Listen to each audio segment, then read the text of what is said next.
Who started it? Why? What is happening at all? Answers to questions about the conflict between Kyrgyzstan and Tajikistan. What is known as of now? We will explain. Hey, welcome to the Offbeat Defense News. If you've not subscribed to this channel, please subscribe for upcoming factual interesting videos. Thanks. On the morning of April 29th, the situation on the border of Kyrgyzstan and Tajikistan sharply worsened. There were open clashes and gun battles. Unfortunately, there were casualties.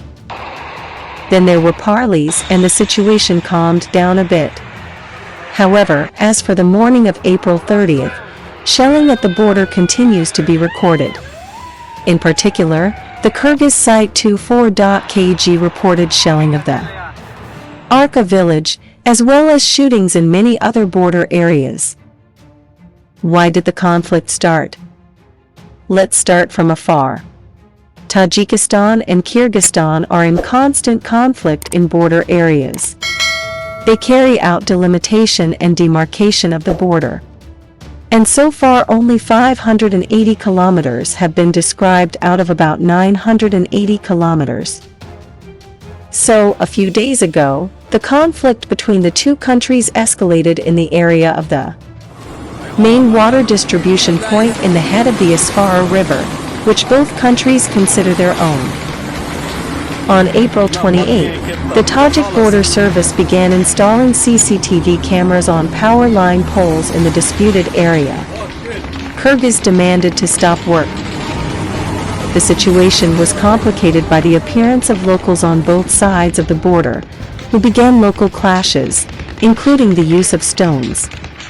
How did the conflict grow from a domestic to a military one? The very next day, on April 29th, fights began between the military of both countries. At the same time, the parties blamed, and continued to blame, each other for what was happening. Several border posts were shelled on both sides. After the shootings in the conflict area, additional troops were concentrated, and Kyrgyzstan announced the evacuation of residents of nearby villages. Are there any victims? Yes, unfortunately.